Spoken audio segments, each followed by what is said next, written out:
You're listening to Every Day's a Saturday USMC Veteran Podcast.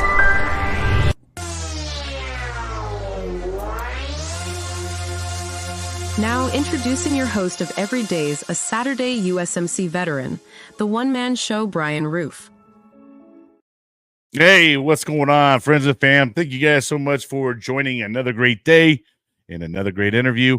And we are getting too close to the end of season 2. We're about to wrap things up. The season will end on Veterans Day, and I think I'm gonna drop 2 interviews on that day, and then we're gonna go ahead and close it out. But it will give you guys an opportunity to kind of catch up on all the different interviews and episodes that we have from season 1 and season 2. We're up to now 103 interviews. This is crazy. We're moving right along, and by the time we end, I think we'll have about 105, 106. So you guys will have plenty to catch up on if you would like to catch up on it. And also go check out the website, EDASUSMCVet.com.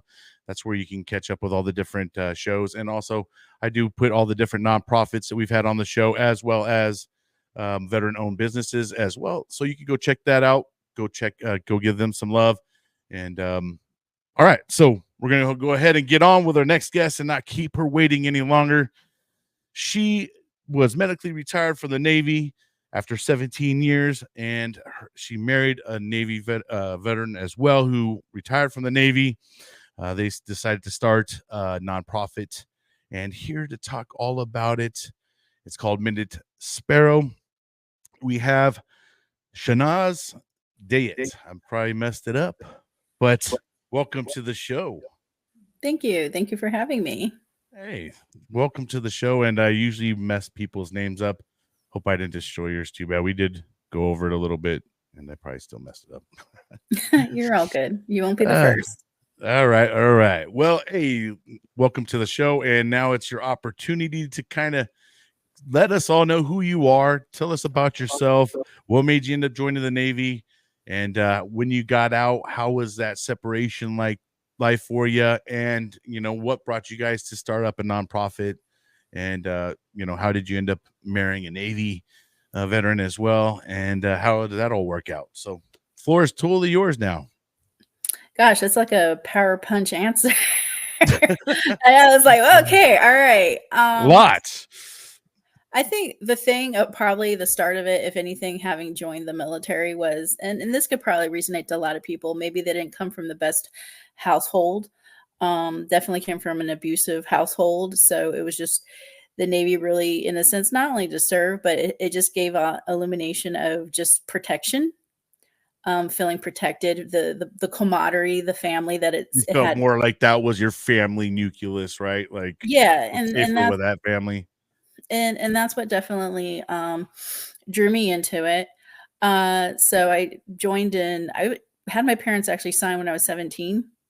So it was 95, December of 95. Went to boot camp. It was cold, which ironically, my oldest son. He went to boot camp as well in December, literally a day after my enlistment.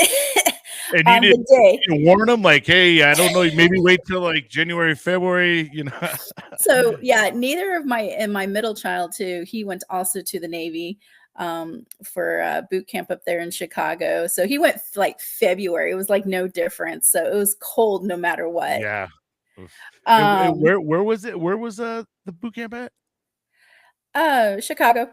Oh yeah, Great Lakes. Damn. Oh yeah, definitely cold around that time of the year. So, but I will say is probably now I'm going to probably get both the boys' confusions a little bit, but I believe the first one we ended up we were supposed to take a flight, but I guess the weather was bad up there, and so. With my oldest son, we were like, okay, all right. We went ahead and it kept pushing the delay of the flight. And so we ended up getting in the truck and driving. We literally had 30 minutes to spare. It was like a 16-hour drive, 30 minutes to spare before the ceremony commenced. Cutting it close. So, but we made it. Sitting down, just catching your breath, huh? Yeah, I mean, what you do for your kids, you're like, "It's okay, we're driving all night." But, Going through the blizzard.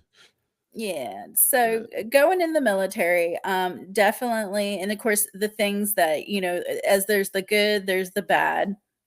Um, I was definitely one of those the victim of rape. Mm, Gentleman was found guilty, and so from there, that kind of built the aspects of that distrust. gosh. Um, How far in were you already at this point in I time? was And only what job did 19. you guys yeah, gosh. I So was I just got in. You figure 95 for December, and then the incident occurred in 96, gosh, and it man. was on my very first ship. So from there, it was definitely this is a time period where women were starting to be allowed on at this time non-combatant ships, Oh, and right, yeah. and it was an oiler. So from there, it was definitely a just different perspective of the world. I think from then on, it was more of a survival of the fittest in the content of now really women making their mark, they're paving their way, because it was a man's world. Um, but at the same time, too, I mean, it still brought opportunities regardless for women.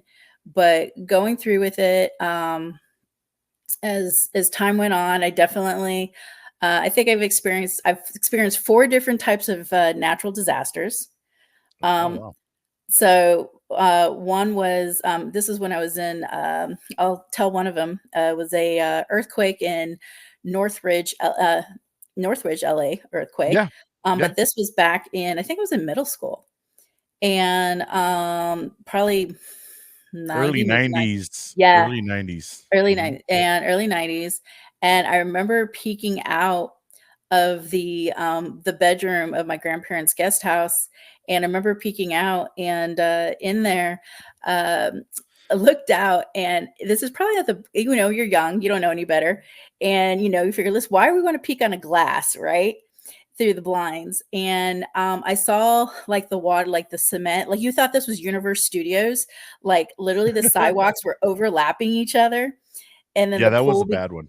yeah, and the pool was, like, literally becoming like a tsunami, and then the palm trees looked like they were like medieval catapults, like bending, Wow, and yeah. so from that, it was, my grandparents' house ended up, like, splitting in half, like, literally a big old crack down, their house. Gosh, you guys were right on the fault line there, shit.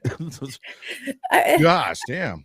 So that was definitely an experience. And I remember the dog was trying to like jump over the cement, trying to walk over, but it was just like, oh my goodness. And then Wow. another one was when I was stationed in Italy, we had a flood and it completely wiped out the first floor. And we were, I get a call, like in the morning, I get a call from my neighbor, and she's like, there's water on the floor. And I'm like, I'm like, I'll just get a towel. And she's like, Clean this what is it like, wow. Just throw and a she towel kind on of, it. yeah. And she's like, no, a towel's not going to work. You need You need some buckets. And I remember, the water level, and this is like really early in the morning. And I remember seeing my dog on the outside, and if I didn't get out there, he would have been drowning. And so I went to open the front door. You would have thought the Navy way of hello, water level is going to be a little higher on the outside as it is in the inside. Luckily, it wasn't too crazy. But the funny part was I had a flower pot come surfing in through the front door. Oh gosh. It, so, He's like, "Hello, come on in." so, I closed it, and in my mind, I'm like, that was so stupid, and then Some I had daisies waving and stuff. no, pretty much. I would have been. So I jumped out the kitchen window and jumped into the water and went Wow. around to get the dog. The current was so strong that you could see to the left side of you. It was pulling cars down the That's stream. wild, dang. And so got the dog, but I think the biggest struggle was going upstream. Downstream was the easiest. Going upstream, I mean, luckily I was still able to touch the ground, but it was still up to chest level coming through. And so I, popped the dog into the house, and my kids were all up. Both my boys were upstairs, and then of course the cat decided to have kittens. And so the cat and the dog don't get along. And so I was like, what is this? Cat kept bringing the babies in the bed. And I'm just like, okay, hold on. But we had Red Cross come through, but Red Cross was like, they were only taking people with like serious medical issues or people like who were ready to have babies.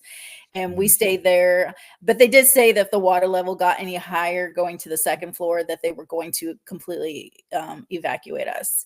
So we stayed there. They checked on us, making sure we had food and water. And then we just waited out until the water receded. That's crazy. And so, I mean, the cleanup had to be really bad after that, though. I mean, mud everywhere. I mean, that was... it was. A lot of people, we joked around that we eventually would find all our small stuff, like at the end of the rainbow, because after all said and done, there was a rainbow. Like, hey, we're going to find our stuff all down there. It's all washed up. There's big old pile. Along with all the cars. And yeah. Well, I guess everybody starts shooting. Hey, found yay, it. Rainbow yard sale. Oh my gosh. Wow. So, and then another time is when like we had a tornado, and this was in Virginia of all places. And the tornado just out of nowhere. And it was like one of the very first tornadoes in Suffolk that just decided to go wipe out a neighborhood and wipe out a gym. And what was crazy is that it was literally 5 minutes from my house and we were on the track of destruction. And then it just jumped somewhere else. Gosh. So that was the other one. And then the other one was when I was more of a younger kid. It was a fire. And so, the fire. You might be experienced with some natural disaster. How do you react? Well, I guess in that moment of time, it's just either, I don't know. It's one of those, if you lived out of it, you're just going to have to make humor of it. Right. Yeah. And I think that one is what was so close to us that the flames were like flaring through the fence posts. So they were just kind of peeking through with the flames. It was, if somebody didn't wake us up, we would have been completely engulfed in that. Gosh. All right. So since now that we have that, since you've been through 4, now we could do something with this. Which one is the absolute worst? Which one would you say, gosh dang, I never want to experience that natural disaster ever again? I think the one that was the scariest was probably the earthquake. Because nowhere to run, nowhere to hide. No, there was. You couldn't. I mean, yeah, I knew, yeah. Okay, we had a flood. At least I knew how to swim.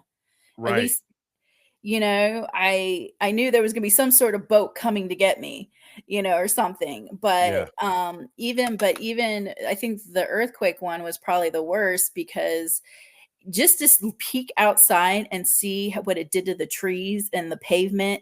I mean, and I think it made billions of dollars in damage. Oh, hell yeah. Freeways destroyed. I'm like, that one was a bad one. Yeah, and I think it was a 7.3, I think. Yeah, it was a pretty bad one. I don't remember exactly the scale it was, but I think it was over a 7. Yeah, and so I think that was probably the one that was just kind of like, but you could just, all it took is like one wrong crack and you could just come down in a hole, in a pot, like a sinkhole, which there were plenty of those. Yeah, I remember that one specifically, and then the San Francisco one. I remember the damage that one created as well. I live in California, and I'm pretty close to the dang-on, one of the biggest fault lines, so God forbid it ever decides to activate, we'll be rocking and rolling over here. Yeah, I definitely despise earthquakes. I know. That one's, I'll get scared if I even feel a little shake. I'm like, oh yeah. I mean, yeah, I mean, even with rough seas, granted, we didn't get like a tsunami, or we'd have been like probably submerged, but like the roughest sea that we had, I remember I was walking on the bulkheads, like it was not the P-way, literally walking on the walls. Those So, I went out to sea for a little while on the Pearl Harbor in. I could remember at night it would be just we would be rocking and roll. I mean, you could hear if someone didn't secure the chairs and the table or something, it would just boom, just slamming against the walls. And I mean, you could literally almost be completely sideways. It's it's amazing how much uh abuse those ships can take out there, because it gets super rough. I don't think people even imagine, no, even when it doesn't seem like it's not a bad thing, when you're out there it gets rough. I get an analogy, like, because the first 4 years I was a cook, and then the remainder I was a paralegal, a legal man. But the first 4 years when I was that cook on that ship, just to, I remember opening, I guess it was, now I'm already forgetting names of it, but where they kept the pots, the scullery. And I remember opening the door, and I remember thinking of the movie Indiana Jones. Everything was flying all over the place. And I was like, I'm not going in there. Nice. Yes, it was. It was all kinds of instruments. bowls, Like, oh gosh, dang. flying off the shelf and heading onto the other side of the wall. I'm like, yeah, I'm not. Yep, nope, no, thank you. The sea is rough. I couldn't believe how sideways we could be, and if you weren't secured or holding on to something, you were flying with everything else. No, absolutely. So I think, that one, I think with all the natural disasters, and of course here comes like we're all laughing and then I'm gonna get all sad. But so I ended up going to Fallujah, Iraq in 2004. And that's when I ended up experiencing an explosion in my where it completely later on crushed my disc on the C5 C6 that I have now a titanium plastic in my neck. Yeah. And reflecting now, knowing if it was the disc above it, I would have probably been paralyzed completely, neck down, like Christopher Reeves from Superman. Oh my gosh! Wow. You just, you hit from the blast itself. Yeah, I remember it on the side of my face, and then I remember I hit hard, and I remember, it knocked the wind out of me. But you get up, you first catching your oxygen, trying to inflate your lungs, and you get up and go, but you never really realize the magnitude of damage later on. You're like, fuck, I'm alive, at that moment, I guess, the fight or flight. Right. So, but and through their experience, just different things that really was hard to digest.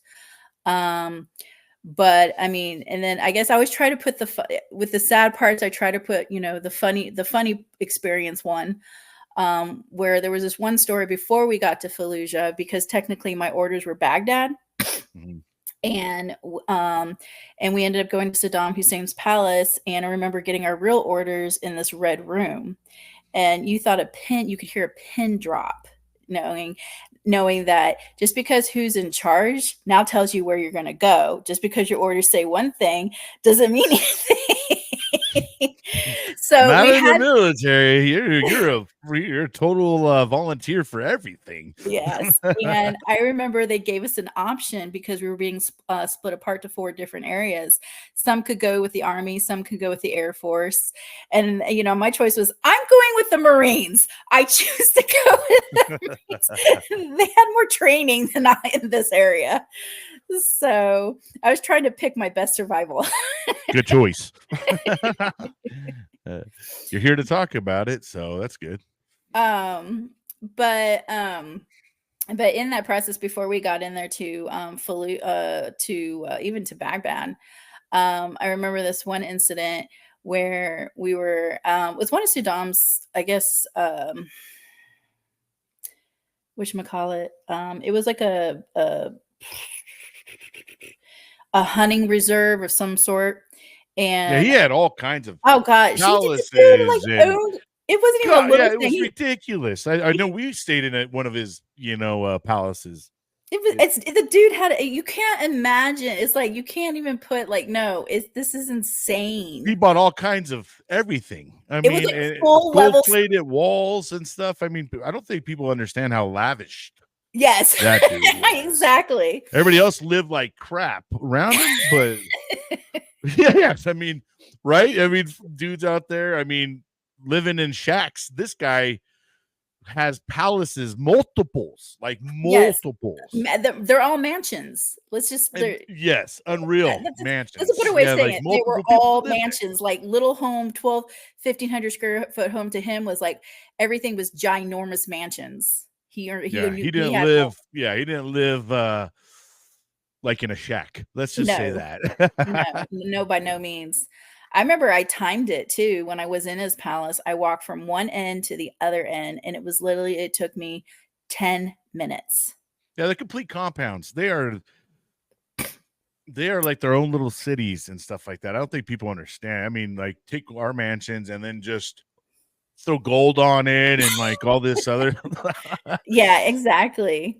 When we're in this reserve, this is the most stupidest thing we probably could have done. We decided to go ahead and watch the movie Black Hawk Down. Oh god. And we watched, those like little DVD things that you had, like to watch the little movie. We And always got those like the handmade ones that like they brought us and like someone had filmed it in a theater. And you yes, could see people getting yes. up. It was like one of those. Yeah. and like a third party video. Yes. And we're Yes. sitting there and we're watching, and this was like during the Somalia scene.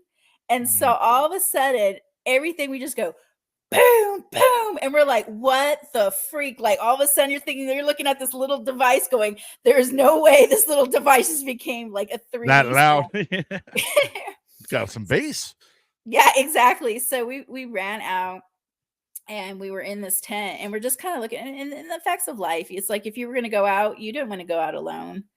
Yeah. And then finally when we came to, we realized it was from the other side from us that not when I mean other side was it wasn't very far from us. Sure. The light was just shining, so we went and like peeked over and it was our side, and we peeked over and it was a bunch of line of Avon 1 tanks and they were outgoing. And I'm telling you, it's you got your movies, but this is like the ultimate, firepower of strength. And as they're shooting out, they're like literally coming off the ground. And so it was just, of course, that saying is go kick some ass, go do some, but that's just probably one of, I think the one of those ironic things of like, why did we decide to watch this movie during a place of, bad timing. literally. And so it's just, coming back home was definitely and when they at that time they're like, oh, did you see dead bodies? Check. Oh, did you see this? Check. And then it's just like, okay, go back to work now, because they didn't really have a really briefing. It was just like, check the box. All right, now let's get you back to your station, blah blah blah blah, or ship. In this case, I was going back to shore, but on my way to a ship. And the biggest thing when it comes to what really like reflecting, because you're thinking like, how could I easily talk about this? It wasn't very easy to talk about before. Sure. This is where you had to do, and I'll get to that part. So as time progressed, this is where I was having issues because I didn't know if I was thinking right, thinking crazy. And I'm like, yeah, no, I'm fine. And just kept stuffing things away because just like anything, when you come from trauma from childhood, you really just know the aspects of dissociation. And, and you just suppressing your feelings and absolutely compartmentalizing it all. Yep. I'm fine. Everything's fine. Yep. And all you are is like this little ticking time bomb. and this little nuclear, bomb ready to just, right now everything's black hole. And then before you know, like anything is going to spit out. And so I went ahead and went to go, seek help. But the downside of it during this time is obviously the stigma of seeking help for mental health. And from there, it was just more like, it was like you got labeled as the scarlet letter on your shoulder saying, hey. And when I went to my next ship, the CO knew before I could get to my next command, they had to approve that I could get, on board that ship. My command approved it. The CO approved it. And then I get an email from the medical officer telling me that if I have an incident on board the ship, he would finish me. And so it didn't like start off really well. And so from that, things were not exactly panning out very well. And it goes back to, that I'm like, okay, I'm okay. And it's because we're so focused on the mission in the military, right? We're very mission specific. We don't got time to feel feelings. We don't got time to work through things, right? It's, like you said, you came back home. It's now we need your ass back to work. We don't got time to send you over here to go see a psychologist and for an hour or whatever. We need you back over here getting the job done, No, absolutely. And the crazy part about it is, I mean, luckily this is the same medical officer. Thank God wasn't the psychologist. He, that's why I was like, I remember him sitting when I was ready to leave the ship. I remember him sitting me down. And he goes, you know what? I don't think you have any form of PTSD. And I'm thinking to myself, and that's why you're the medical officer. And I really wanted to say, just like, stay in your lane, buddy. Stay in your lane. I ain't taking no medical advice from you anytime. But ended up getting that other limb due, and then tried again. I said, I'm fine, I'm good. And and dealing with, and then what sucks is that when they talk about like seeking help or the VA, I mean, the worst thing I probably ended up having where the therapist actually combined my notes with somebody else's. And so that could go really weird. Anyway. It made it hard because to get that expunged. But I'm just kind of saying is you would think like, because when they're going over the chart with you, you're like, oh, whoa. Yeah, it was. I was like, it was blown away by what they were saying because you're like, I didn't. Yeah, where's this coming from? I know, and that's why I said, I'm like, who are this? You're confusing me with somebody else, right? But went back on the ship, and then I was in another deployment, and this time I ended up instead of getting getting red crossed, I ended up getting an email from my father, and the worst thing he could have done is he had to send pictures in this. Oh no! I ended up getting an email. He sends the pictures of my sister who ended up plummeting 600 feet to her death under the side of the mountainside. Oh my gosh. And so that time period was like, that's when I knew I was not okay. All the shit that was deep down inside, I literally just freaking, if I could have gone the trigger back, that just that was it. The volcano, so to speak. Yes, that was probably the time when I'm like, I am not okay. I think I went mad, like literally lost my cup, just everything. Red, huh? And I was just like, and what sucked is that they took me off the ship to go to my sister's for my sister's funeral and everything, and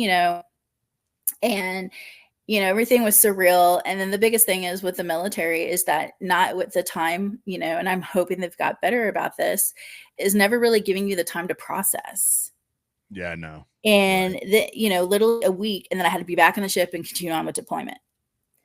And so it was one of those where, I mean, a week time, right? Like, you haven't even begin really the process of even starting to mourn someone. I mean, it takes time actually to even the mourning process doesn't just happen right away sometimes because you're still kind of in shock, right? So by the time you're going back is when you could be literally starting to have some of the most mourning, feelings in your body and stuff like that. So when I did get back, that's when they were like, okay, we're going to look at separating, because it was a point where I was just like, I've got to do something. I can't keep doing this. And at this point, I literally had 3 years remaining. Wow. Of the military for full retirement. But I had to come to terms with myself and be like, okay, I can sit there and play the play the smoke screen and say I'm okay, and and get back in there. But I knew that if I stayed, I could not trust myself, and I knew I would be amongst the suicide. I knew it. Because me and the Green Reaper were like, doing secret handshakes, and he's like sitting there talking to me like, come on over to the other side. Them demons were deep. They were bad. Yeah. They were really, really bad. And if you can't trust yourself, holy crap. It's like that moment in time. Please, somebody, please, like, you just, and then they talk about saying, when they say, oh, this awareness of suicide. And, it's like, well, I don't understand why these people can't reach out. I'm like, dude, when you're that freaking like just destroyed it, you can't, you can't get up. You can't, you're so completely overwhelmed by everything. And the fact that you think your only answer is to go ahead and commit suicide. And in all honesty, it's like, pick up the phone. Tell them, check on them, because if you haven't informed on them, check on them. Yeah. And right. and so, and I think for me, that was really like the tipping point. Like, I couldn't do it, was my kids. Where were my kids going to go? Yeah. I was a single mom. If I did it, what happens to my children? And so I went ahead and I chose, mind you, I chose, and this is where faith comes into it, and it will always be close to me no matter what, is I couldn't see anything to the outside, but I had to have that faith that everything would be okay. But I chose to get better, and I chose, all right, I will be separated. Doing this for my family, my children. And I mean, that was probably one of the hardest decisions I think I've ever made in my life. Knowing that so much time was invested, so much responsibility, that I said, I got this, I'm taking the responsibility of serving, doing what I wasn't the parent. Oh, I can't get deployed. I can't, I owned it. And everybody's right to their choices. I'm not condemning anybody or anything to that nature. But this was my personal choice. And but in that process, when I did get out I got my findings, and I ended up, that same week, I ended up getting accepted at Regent University for my psychology for my bachelor's. And then I ended up getting accepted for the vocational rehabilitation program. Oh, shit. So all within the same week. You want to see me I was doing a happy dance in the parking lot. And you needed that win, huh? And it was, a total stranger at the drive-through. I was so happy. I don't know, you don't know me, but so, but it was, the fact being that everything was going to be okay. And the fact of it was that I was going to go and get the help that I needed in the time that I needed to be able to process things out. And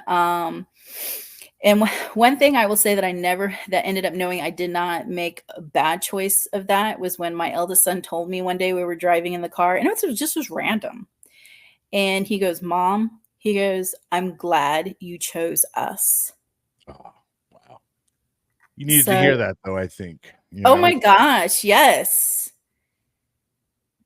Because it was kind of like, it was giving, when you've invested so much of your life and it's what you know, and it is who it, in one part I struggle with was just who I am. And even, going out of the military, then having to deal with the struggles of like, who the hell am I? And, And you probably still messed with you too, because you had 3 years remaining, right, before you actually retired. I'm sure that somewhat kind of played a little effect because, even though you made that decision at the time, you still probably had you second guessed every decision you were making, around that point in time. because I felt like I gave up. I felt that, it was, in all honesty, it just came down to like, I quit because I always wanted to show my kids that, when things get tough, you could do You it. gotta work, yeah. But I also knew that I was having a war upstairs and I was on the verge of not winning. So I had to make decisions. In all honesty, reflecting, you think in a content, okay, I lost retirement, but I ended up with combat pay for the rest of my life. And the most important thing, what did I gain? I was going from, the possibilities of death to now the opposite, life. What did I gain? I gained my life. And I pursued even my master's degree in industrial organizational psychology. And I even competed in the Invictus Games. So I did the Warrior Games. And then I did the Invictus Games, Prince Harry, and I could say I shaked his hand. For a man that works in the military, he has very still, soft hands. So I don't know if he actually really worked, but anyways. Officer. What's that? Officer. So, but, and then missing all the camaraderie, but that wasn't in a sense of that missing piece. And I always promote them. I came across Simplify America Fund. And they have been phenomenally in support. It's like, well, if this don't work, try this one. And then came across, hey, how about horses? And with the Jinx McCain program. And so, when this was in 2016. And then I came across it. So by 2018, later that year, we ended up, let me backtrack to hubby. So hubby, I didn't meet him. I got out of the military in 2012 and of October. And I actually didn't meet my husband till almost maybe a year later on 14. He would probably contest that. He says that I felt sorry for him because he was on deployment. And so he says the only reason she talked to me because she felt sorry for me. And we did meet online. So, but and we corresponded while he was deployed in Dubai. And he put in 24 years. And Dubai is a nice place. I mean, if you're going to be in the Middle East, I know, right? Dubai might not be the worst place to be. But probably too what do you call humid, if anything else. Yeah. So met him, and then and then of course the first time I remember meeting him, he says, yeah, she tried to run me over. And I'm like, I did not run you over. I was late. And then he says, if I knew that, that's to know how the rest of your life would be late to everything. So so he said, well, I was like, I told him, I was so he seems like he's a little dramatic, you know what I mean? I'm catching the dramatic vibes. Hey, but he's my Hercules. That's awesome. So, but and then we ended up getting married in 2016. This was like the same year that I ended up participating in the Invictus Games. And so my strongest event was rowing. So I almost got bronze. Everything was like a point, like with that point where it's like that fraction like Yeah. across the board, like that little 2 seconds off. Yeah, well, not even. It was like we were all. I think what was our split time was like shucks 240. I think it was like 245 or 242 or something per stroke, and so we were literally like 0.7, 0.6 That was like literally the separation between first and third. We were literally at these and. And so I took the fourth for endurance, and then I took the fourth for sprint and fifth for the endurance. And there was we went against 17 other nations. Wow. So it was really cool though. Where do they do that? Where they held that? They hold it like all over now it's all over the world, whoever hosted it. When you were doing it, where did you get to go? Orlando, Florida. Oh, okay, shoot. So I don't remember where they're doing it now, because I think they were saying they were either going to do it in DC this next go around, and then I can't remember what the alternate was of but I remember seeing it. I'm like, oh my gosh, DC. So but the alternate of the other location, I don't remember what it was. I don't know which one they finally finalized on, but that would have been this upcoming next one.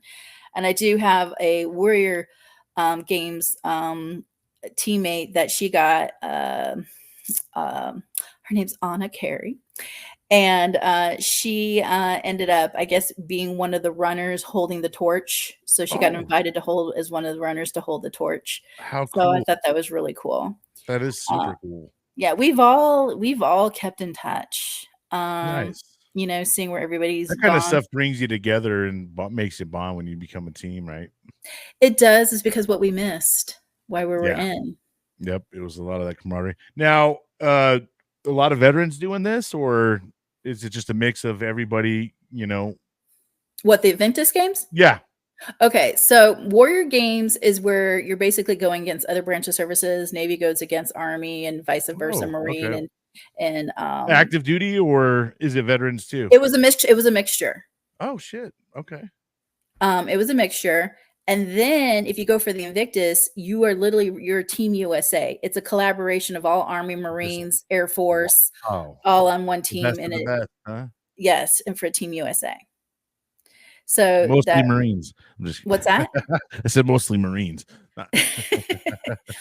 So yeah, they had special forces on there too, but wow, that's super cool. So but that was a really cool experience. And then going with the horses back in 2018, my husband and I went ahead and got our first 2 horses. And I actually recently posted a memory of where we went to. It was called the Dixie Challenge. And it was crazy to think that not having a crystal ball of where I would be today. It was just kind of cool. 6 years later, you're like, whoa. You started you went there, the horses, and knowing what the really horses like just they could do. And then my husband and I started out with 2, and 2020 we ended up with 10 horses. Wow. You loved it. Because it was, to my husband and I, this is what helped us. And this was just the relationship with the animal. It goes it's everything. Because for me, I had serious anger issues. And like, going back, talking about where I didn't have time to process for my sister's, death. I remember shortly after getting out, I went to go see my sister, because I was the oldest of 6. And went to go see my sister and, my other sister. And we went and bought these seeds, and they were like perennial seeds. And we went to the site the mountain that took her life. We threw those seeds over the side, and they took. Oh, wow. That's and so cool. To this day, you'll see the strip of flowers that just spreads on oh, wow. They just keep blooming. Yes. Oh my gosh. So the mountain that took her life, it was now the mountain giving life. Oh, wow. That's awesome. So it was that time to be able to just finally honor her. Yeah. and in a place that you just don't have that, the opportunity. And if I know everybody processes the grief differently, Mm-hmm. but it's just having that moment of saying, what is something that you would love to do? And hey, I'm going on leave because I want to do this, or I'm going to go, on this top of this mountainside. And, just to have that moment, because it represents what that time, um, but going with the horses, there were all those things that I was able to, deal and process and just think things through.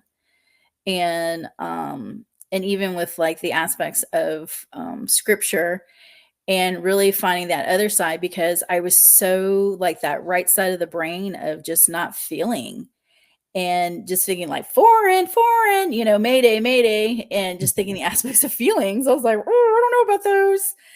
Stay And away. but being with the horses and just feeling the sense of just safety and support, and like the horses, there was no judgment zone, as in them telling them my story and sitting and talking. They don't, just like sit there going, ooh, I'm going to go to the herd and tell so and so and so and so. So,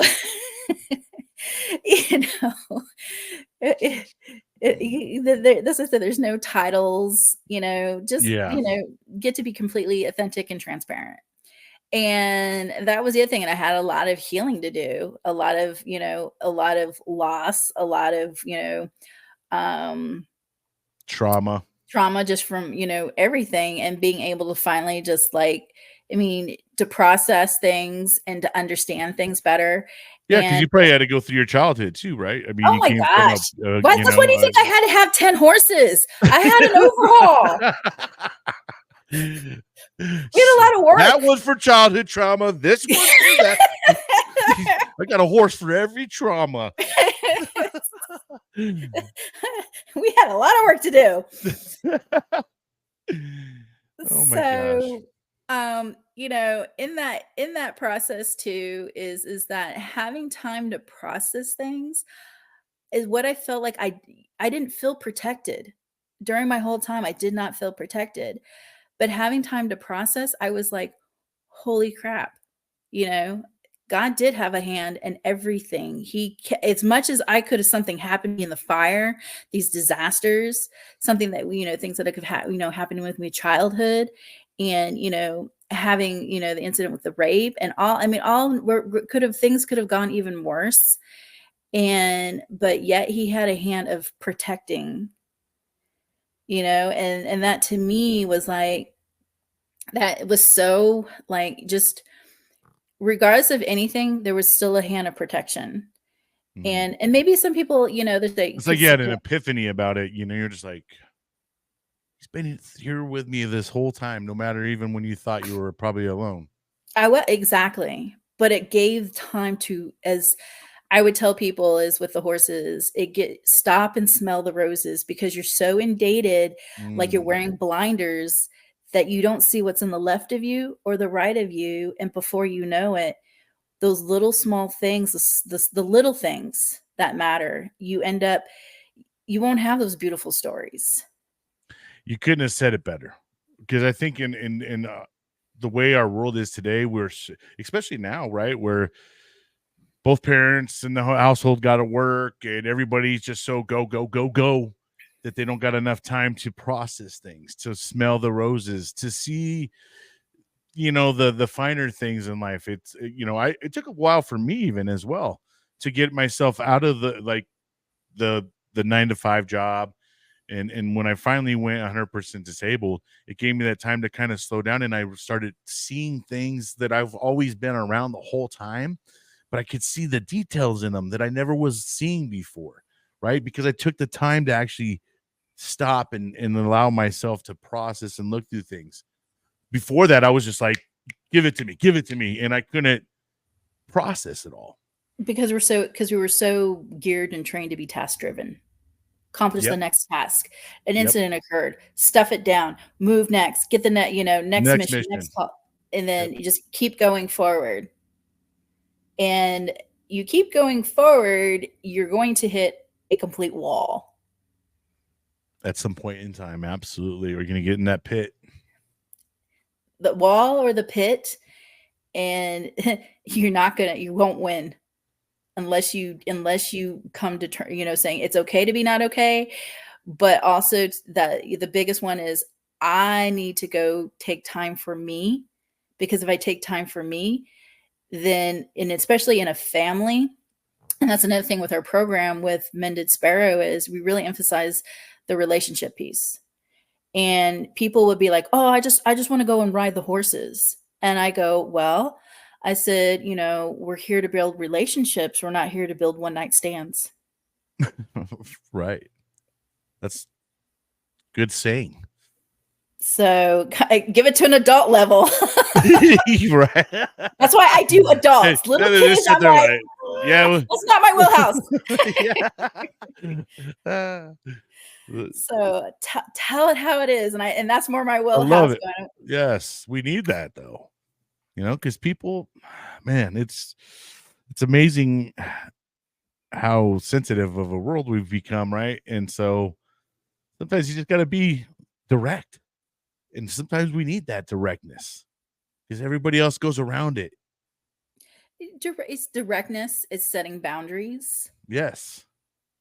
It's it's a whole slew of things that and the big thing I think for us, we a little bit have an issue with Mended Sparrow is sometimes it's that stigma that has been so stereotyped that they associate horses going, "Oh, it's it's therapy. I don't want anybody taking into my soul," and I'm like, dude, like literally, I am not a mental health clinician. I'm not even licensed. Think of peer support. Think of, I'm a coach. Think of, there is a lot of information out there about PTSD, trauma, all that stuff. Or PTSI, post-traumatic injury, where they're trying to transition that to different terminology. But there's, we bring it to being the aspects of, okay, you got all this information. Now let's work on life skills. That time that you didn't really able to process, whether it could be through, the aspects of trust, or people think, "Oh, I'm a great communicator." Of all of the activities and sessions we've done,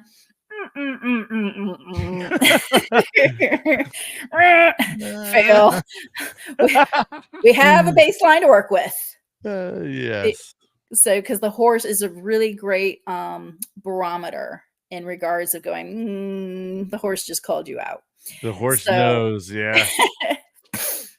But in that process too is a couple 3 years ago now, they made it where they gave a standard terminology to say like equine assisted services. Now, yes, we provide equine assisted learning, which entails professional or personal development, as well as education piece and organizations, which the very popular term is team building. So funny seeing everybody we have one where you have the option. It's kind of a competition of how many points you can get. And the top point is do the activity without the horse being haltered. And I always love when they choose a horse and I'm like, and they go, "Oh, let's take the halter off." And I'm like, wait for it. And, that horse is like, "Boom, bye, see you later." And, and I'm like, well, your teammate just took off. Got to go after. Better go get your teammate. So, but, and we utilize it like parallels as teaching points and things to that nature. And then we have the traditional equine psychotherapy. That one we would contract out. We don't have that for this first year. We opened our doors this past February, and we've already provided 94 services. Wow. And this week we have scheduled for 16 people. Oh, wow. Is that the most? In one week? Yes. In one, 16. Yeah. Wow. And there's 16 different people. That's amazing. Now, how are they getting word about this? Are they hearing it from others or? So, um, as I learned on social media, what not to do, especially with Facebook. Yeah. So it's one of those things, lesson learned, because you didn't come with the whole playbook. And so I thought that I was like, this is when I was trying to put out, hey, volunteer opportunity. And I told Facebook, I said, okay, I want, people who can reply more. Oh, okay. I'll put on people who can reply more. And I said, definitely will reach out and respond. Man, this thing went out to like the Netherlands. The guy thought I was trying to make a boat. And then it went out to like Washington State. Guy was like, oh, yeah, I Oh want to man. volunteer. Ooh, that's a little too far for me. I'm in like Virginia. I'm like, come on, Facebook. So I had to get smart and go, okay, my radius is 50 miles. So I had to really tell you. It But really puts you out there. so I've gotten a little better with that. But what we do is like either advertising or saying an event. And then we found that people of our followers, they'll end up sharing our page saying, now I'm going to try to get better with the whole trying to put it on our website thing, but it's like a one stop. We have somebody who does the website. So I'm going to get all the information we need definitely to now bring some updates to it. But we are, one way is social media or people passing the information along into their groups, as well as also the good old fashioned word of mouth. Look at those eyes. Gosh. We've had all these horses since they were babies, 4 months old. Wow. Oh, look at that one. It's pretty. So we have 2 sets of siblings. These 2, the mare that you see to the left and the top one, the buckskin looking color, these 2 are brother and sister. Wow. And then if you go up further, the 2, the one on the left and the one on the bottom, if you move it down just a little bit, Tartanian, and then Leah. Whoops, you moved too far. Oh, too far. Sorry. Yep. Yep. This guy, the Overo right here, with the blue eyes, those 2 are full brothers. Ah. Then we have Leonidas helping with the pitchfork. If we could just teach the horses to pick up their own poo, I know I'd be famous in that training. Ah, yeah, let's have their names. Maximus Peanut. He's got little nicknames or what? Or yeah, they all have got their personalities. Bjorn. Gretchen, boss. She's a boss one, huh? Yeah. She is wise for a horse her age. We had a veteran who was hit by a drunk driver. Ooh, and she got on her back, but she stood still like a statue as she was, the individual was having trouble getting on, but she positioned herself to better get herself where the veteran was to get on her back. Wow. So just definitely, I guess you could say. So do you kind of match the horses up with different people when they come? You kind of know the personalities of each horses by now, I gotta imagine, and you kind of, or do you guys kind of just let them choose their horse? So what we do is, if it's an activity we let them choose their horses. However, we're not set in our sessions. If say the person says, like, hey, what do you want to work on today? And it's like, well, I want to work on patience. And I'm like, I got the horse for you. So, so we can, if they want to work on patience, we definitely have an idea of which horse that would teach that. Right. Okay. And then we have where they just said, I'm having a hard time. Is that the donkey? Did you guys have a donkey in there? You know what? I'm really tempted at getting a donkey. I really am. But good. Oh man, I'm tempted. Amazing. I haven't.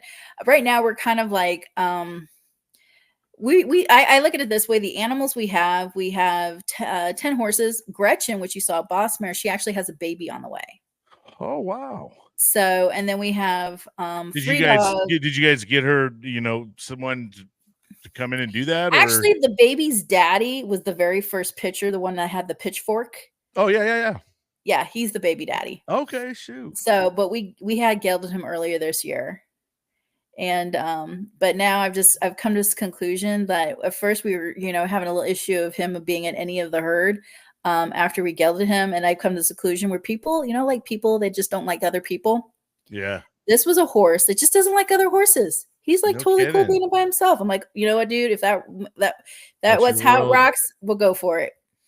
Nice. So he's just, so I want my own stable. I want my own area. So, but great. no, we're not constringent on the type of programs or sessions that we have. Now, if it's like a group 8-week course, then yes, there's some sort of theme to it. We have Are you a guys couple. sticking mainly to horses? Is that you guys going to do? Or are you guys going to expand out to getting other type of livestock, or is it just going to be horses? What's the restriction right now is land. If we have more land, then we can definitely expand out. We've got some property that's about 6 acres behind us, and then there's another 5 or 6 beside us. However, we're not in the financial position to do that because our county will tax the tar out of us. Even though we are a nonprofit, they come after you because they're looking at you as an entity or someone they think you're a business. So we just, for right now, because literally everything is out of pocket for my husband and I would, trying to sit down and would love to do these, these grants and everything. But obviously with any grants, they want to see numbers. Yeah. And so it's just at the same time building traction. That's the big one of like the first year you're trying to build traction. And so you guys opened it up this year as in 2024 or? Yeah, we opened it up this year. For the Virginia and all that other SSC, it was in May of 2022. However, August of 2023 is when we had our IRS approval. And so along with everything else that goes along with it, with the state being able to solicit for donations and tax exemption for sale items. However, the county itself is a whole other animal. Sorry, subject. Yeah. I see that. What? Noted. As that old Bambi movie says, if you can't say anything nice, or from Thumper, don't say anything at all. That's right. My mom told me.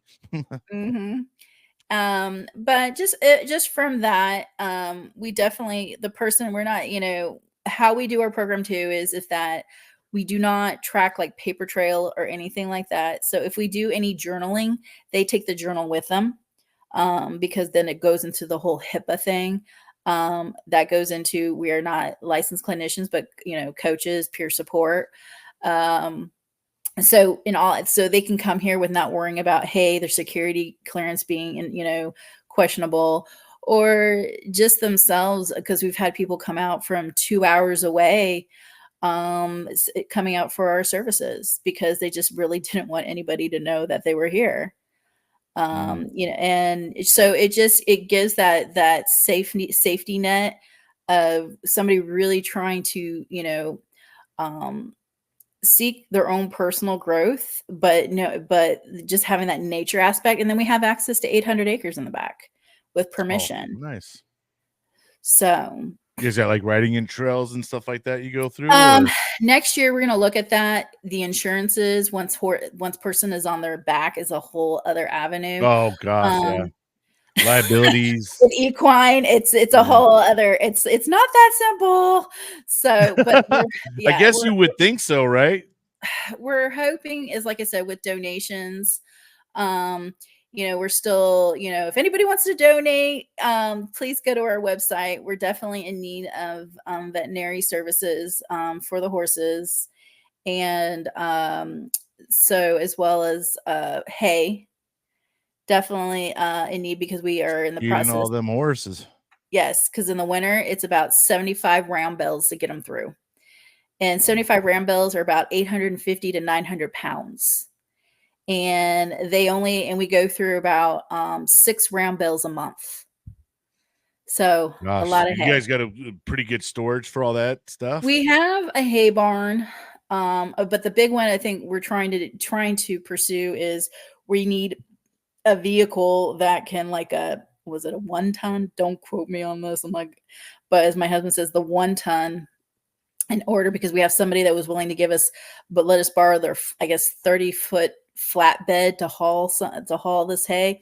Yeah, But it's we're gonna be a in lot. definite need of trying to transition to get a 1 ton to be able to move all that. So, but again, it's one thing of having the vehicle, but then just like the typical gas stuff. So it's in order to maintain these horses yearly, is close to $40,000. Wow. So it's not And not that's probably with them being healthy, right? I mean, yes. no issues, because that's a thing too. They get sick, they have issues. I'm sure you have to get vets out once in a while, or Yeah, no, I mean, the traditional maintenance, like just for example, or for teeth floating, for 10 horses and doing coggins, and that alone, I mean, because we do our own shots, we're allowed to in the state of Virginia. I mean, shots alone, we have to do 2 sets of them a year, are around 1,700. And then the teeth float, and this is just maintenance, and the teeth floating is close to 4,000. wow. And yeah, I mean, you got to probably so you guys don't do a lot of trail riding and stuff like that. Once you guys do, I imagine If we do the trail that's a whole riding, nother thing then with it's the going to hoofs go up and even higher. yeah, because now you got to maintain their hoofs and Oh all no, they those still other. get hooves. They still their Oh, hooves that are. I didn't no even matter calculate what, that in there. yeah. Because So you're looking. how Yeah, often do you have to do that too? that's every 6 weeks. Holy And so shit. it's every 6 weeks, and then so you're looking at an average of 4,000 per horse to adequately care for them. Wow. So, and that's not even really putting aside for, because colic surgery is like 15,000 for one horse. Goodness gracious. So yeah, so you figure with the insurances, and then Please the do not insurance is get what the gets you. colic. What's that? Please don't get colic. Shit. Well, no, that's why we live on the property. So we're like, if something happens, it's like, I guess you could say we're the 24/7 residents. We see what goes on Right. and You whatnot. can catch it pretty quick. Absolutely. Absolutely. So, but we see, regardless of the cost, I mean, our services are free to the population we serve. So Yeah, kind of run that's us through how that actually works. So if someone was seeking out, your guys' services, is it a day thing? Is it a week thing? How does it kind of run us through it? so they'll either contact us like through our contact at mendedsparrow.org. And what we'll do is we'll invite them out, and see as to, what they want, what Just a they're general looking for. We don't, discussion. Yeah. yeah, we don't sit there and dive into, their life or whatever Right. else like that. We've had ones that are very transparent, as to saying, hey, I'm, dealing with this, blah, blah, blah, Mhm. blah. But, that's why they're out here. And we just say, hey, we've got this program coming up, or this program coming up. Or if you want, we can do one-on-ones. But it's through I don't like doing conversations literally like completely solely on via email. I Right. prefer having that one-on-one. They come out, they meet the Way more horses. personable. Yeah. Yes, they come out, they meet the horses, and the beauty of it is they can come back as many times as they want to. Oh, awesome.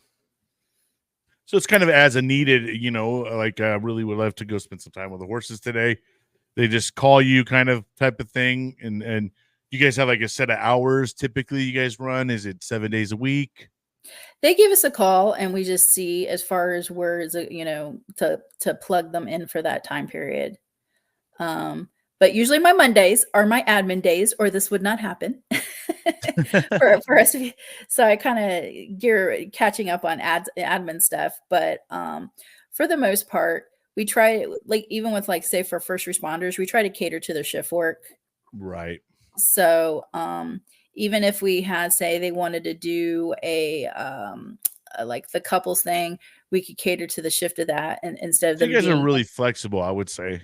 Even we are, and then probably recently we've been starting to get volunteers. So being able to train up. work within those Mhm, parameters as well. Yeah. mhm.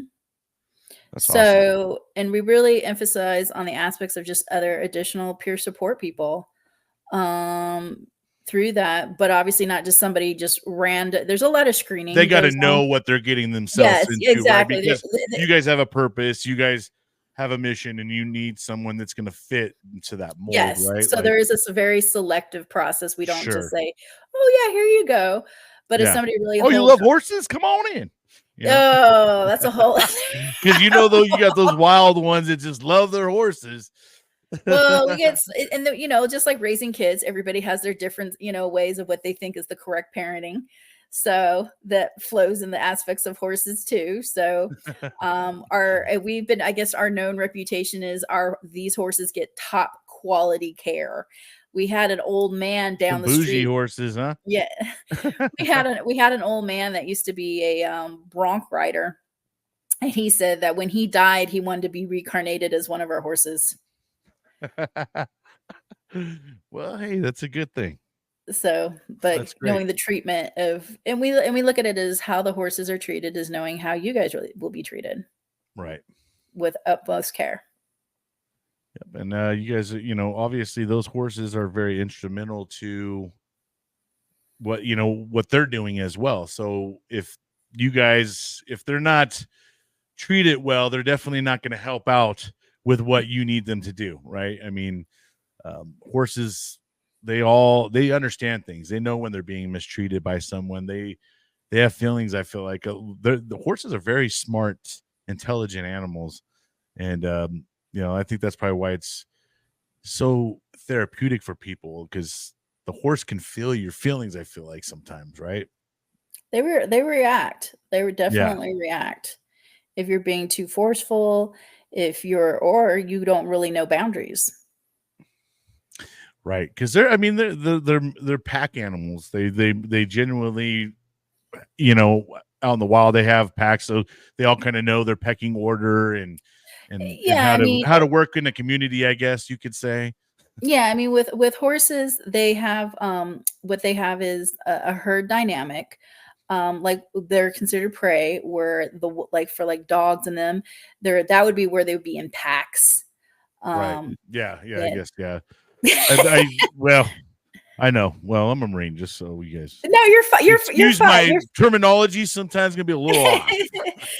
No, you're completely fine. You're completely fine. No, I knew when I said it, you started saying herd. I was like, yeah, that didn't sound right. Pack of wolves, pack of dogs. Yeah, like if a horse was a predator, heck shit, man, no, that would be really bad. Yeah, no kidding. I mean, you're thinking of Velociraptor. A little too big. Yeah, hell yeah. No. Yeah, right. Especially when we have two of them that knows how to turn the key to the mule and turn it on. Oh, see, yeah, these things they're intelligent. They can open the doors if you don't have. Yeah, we don't need them feasting on us. No way. No, we don't want predator. Prey. Preys are much better. Packs of horses. Gosh dang it. Yeah, no, that in a nutshell, that's it's and one thing to know that you're like, and I know, and I'm going to speak for myself because I don't want to speak for my husband, but for me, I know this is my purpose. It's not work at all. Even though you figure, oh my gosh, how can this not be work? 10 horses running a nonprofit. But I literally get excited for the day going, what can I do to accomplish? For the mission. That's a good thing. Yep.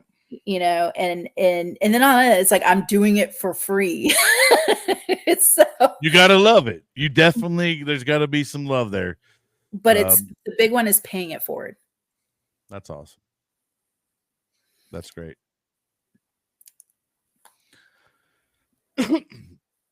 Well, I really appreciate you coming on and taking the time to talk about all this stuff. It's been a real pleasure in getting to know you and what you guys got going on. I'm going to add you guys to my website as well. So it's just another place that people can go click on your guys' website to get to you guys and, try to, support them. If you guys want to donate and you're looking for somewhere to donate, this would be a great organization to donate to. They're out there helping veterans are trying to get themselves started. It's a hard thing to do. It's a very selfless act. And I appreciate what you guys are doing, though, because we need it.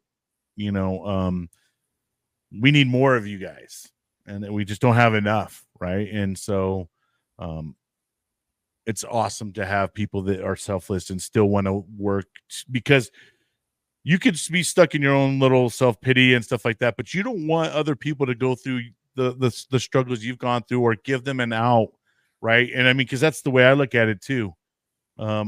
I went through many, many years of failed relationships and things like that, because I wasn't getting myself better. I wasn't allowing myself to get better. But you know, having great things like this, and you know, not everybody may not like horses or whatever, but there's other organizations out there for everybody. But if you do, you know, reach out to you know, Mended Sparrow, and go out there, go give it a try. You know, you're not going to be sitting in a chair one-on-one with the psych, right? You know, you guys are out enjoying and having conversations, and sometimes that's the best therapy ever. It's just having a basic conversation, right? And then getting to know other people, and just having that camaraderie again, and that sense of feeling of, you know, like you have a family again. But is there anything you would like to say, or, you know, anything that you may have left out and didn't get to talk about? I think in the beginning, I think I did not answer why Mended Sparrow and behind it, and I think a little story behind. Well, with our barn, we have a lot of sparrows.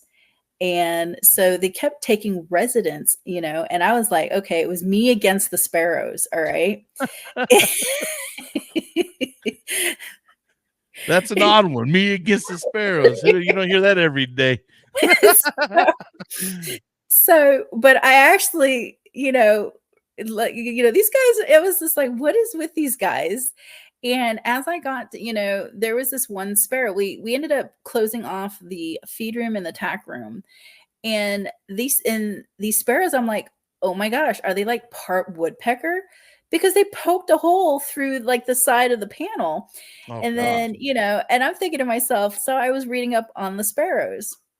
And they're known across the world, not only in a spiritual factor, about, you know, like even when we're talking about with Jesus and the sparrow about not having anxiety and worry, and you know, if you could take care of, you know, sparrows, why worry? He could take care of you. And then the other aspects around the world where they see them as joy, community, happiness. And I think the big one that really sticked out was the fact of resilient. They were for so small, they were resilient. And not only that, they thrived on community. And so right now we've got a bunch of pallets that are outside our hay barn, ready for the big haul of all the hay bales. I'm telling you, I think it turned into an apartment for sparrows. Like they seriously thought, like, oh look, they made an apartment for us of all of this. We got a high rise. Yeah, they do. And I'm like sitting there, like they're sitting there like chilling and talking, da da da da. And I'm like, what is it? You guys are something else.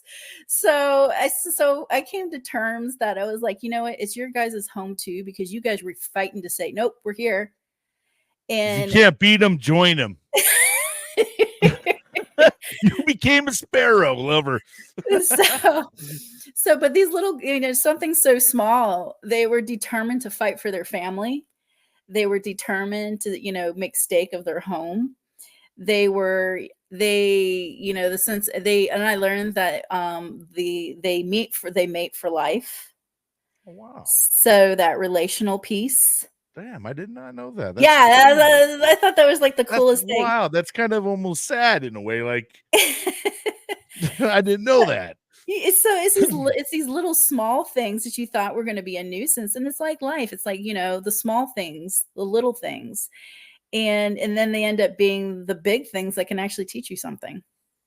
It's crazy, yeah, because I'm sure at first they were a nuisance for you, just like, you know, because bird poop probably everywhere, you know. Oh, and they were hitching rides on the backs of the horses. Man, they were like, "This is our house. Welcome." Oh, that's crazy. That's So awesome. So Mended Sparrow mhm. from the Sparrows, huh? And I love it. I mean, you actually really did your homework on them, and I didn't know so much about them either, but that makes your name even much more meaningful. And then the beauty of our tagline is, "A new direction is never far away." I love that. You guys came up that with that year on your own, huh? Yeah. So it's just, Nice. again, it's having time to process things. That's I love that.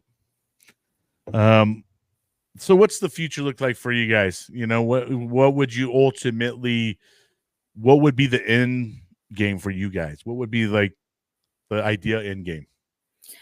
Mended Sparrow being able to support itself, knowing it no longer we gave it its jump start, and it's gonna be Sure. able to take care of Maintain itself. itself. Yes, and probably in the future is be able we have 10 horses, and in the future, we will double to 20. Awesome. That's great. So And you guys the vision is keep on going and mhm. let this thing be a legacy. Right, and, still going even when I'm naturally of causes,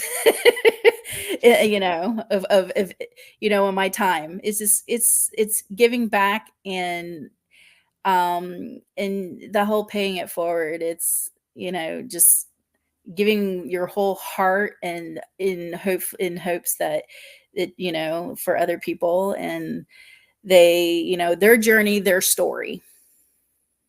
I love it. Absolutely love what you guys are doing. And once again, I appreciate you coming on, telling your story, talking about Mended Sparrow. I know you talked about some things in there that are probably not that easy to talk about, but it's always necessary to kind of talk about these things because you never know who out there is listening and can learn from our messages, right? Because everybody out there has a story. We all come from a childhood. Everybody has childhood trauma. Everybody has, some kind of thing that they've been through. It's more or less how you process it and deal with it, and how you end up coming out of it on the other side. And now you guys are paying it forward and trying to help others not to get to that level. I love it. But once again, thank you so much for coming on, and hope you have an amazing day. And if you ever need anything, please reach out. You guys are always welcome to come on. If you guys got some new things going on you want to share with the world, let's share with a couple hundred people. Come on in, and come tell your story. Thank you so much. Thank you. All right, we'll go ahead and see you on the next one. Have a great day. Bye. Bye-bye. All right, friends and family. Well, that's going to wrap it up for another great one. And like I said, we're getting ready to wrap up this season 2. And we will be kicking off season 3 January 9th of 2025. And we'll be doing some more great interviews with amazing human beings out there that are still doing some great things. Once again, if you guys ever looking for something to donate to, go to mendedsparrow.org. Go check them out. See all the great things they're doing. If your heart desires, please help them out. And they're helping others as well. And if you guys are struggling out there, hey, please reach out to someone. And if you guys aren't hearing from people that you normally hear from, reach out to them. And there's also the Crisis Lifeline. You can call 988-PRESS-1. But you know how we say it on the show, don't let the day kick your ass. Make sure you're out there kicking it. Until next time, we'll see you guys. Urgh.